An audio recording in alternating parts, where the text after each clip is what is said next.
existe uma grande preocupação da população em geral, principalmente das mulheres, em relação à glândula tireoide.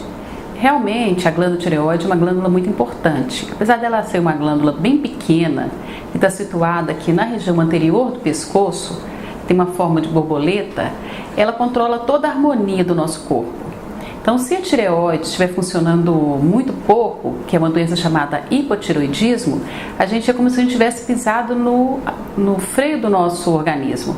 Tudo começa a funcionar lentamente. A gente fica com muito sono, fica muito cansada, não tem disposição para nada, há um ganho de peso, perda de cabelos, a pele fica ressecada, o intestino fica preso, tem alterações menstruais.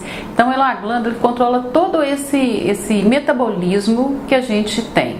E pelo contrário, quando a gente tem um hipertireoidismo, é como se a gente tivesse pisado no acelerador do metabolismo.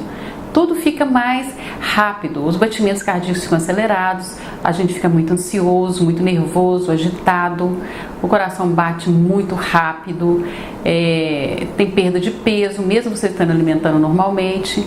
Então, é uma glândula de harmonia, ela tem que trabalhar adequadamente, de forma harmônica, para que o nosso organismo funcione normalmente. As doenças da tireoide, elas acometem principalmente as mulheres.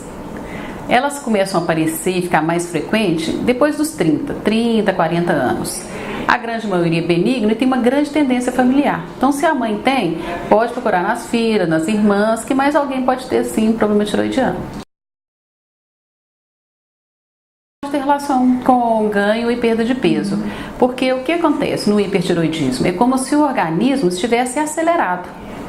Então, tudo funciona mais rápido. É como se você tivesse aumentado o seu metabolismo, né? E o hipotireoidismo, ao contrário, é como se você tivesse pisado no freio do organismo. Então, você vai ficar mais sonolento, você vai ficar mais sem vontade de sair. E quanto mais você diminui o seu metabolismo e mais fica quieto, a tendência de você engordar. Então, isso é uma verdade. Pode ter alteração de peso por alterações na glândula tireoide. O primeiro passo, eu sempre acho que você deve procurar um clínico geral. Primeiro porque a gente não é só uma tireoide, a gente é todo um metabolismo, todo um organismo. Então é necessário que pelo menos uma vez por ano que a gente faça um check-up médico. E nesse check-up, principalmente nas mulheres, é importante que se peça uma dosagem de hormônio tireoidiano.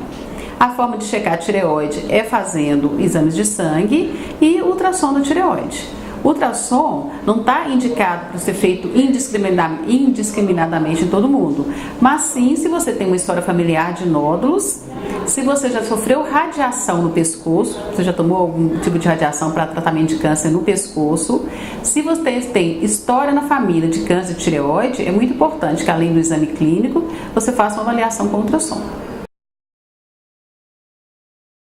Todas as doenças tireoidianas têm tratamento. E os medicamentos para a tireoide, eles são muito seguros, porque eles são muito antigos. Então, tanto o hipotireoidismo, que você vai ter que repor o hormônio tireoidiano, você vai ter que tomar o hormônio para repor o que a sua tireoide não está produzindo, como no hipertireoidismo, que você vai ter que dar um freio para a tireoide. Você vai ter que fazer com que ela produza menos hormônio. Você não tem nenhum poder sobre isso, não tem como você falar, eu não quero ter doença tireoidiana, então eu vou mudar um hábito meu de vida e eu não vou ter uma doença tireoidiana. Isso não tem como fazer. Agora, as mudanças de hábito de vida, elas são importantes para toda a sua vida.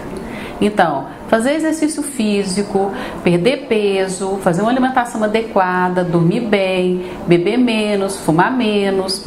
Então, assim, infelizmente não tem como você evitar, eu não quero ter um nódulo tireoidiano, então eu vou evitar de tê-los. Mas você pode fazer uma coisa muito importante, que é um diagnóstico precoce. O hipotireoidismo pode causar infertilidade nas mulheres e impotência sexual nos homens. Está muito bem relacionado com isso. Não é verdade. Inclusive tem crianças, bebês que já nascem com hipotireoidismo. E isso por isso que é feito aquele teste do pezinho. Porque se você nascer com hipotireoidismo e se você não tratar, você vai ter consequências gravíssimas na sua vida. O hipotireoidismo ele pode aparecer em qualquer fase da vida. Ele é mais comum nas pessoas mais velhas, mas ele pode aparecer em qualquer fase da vida.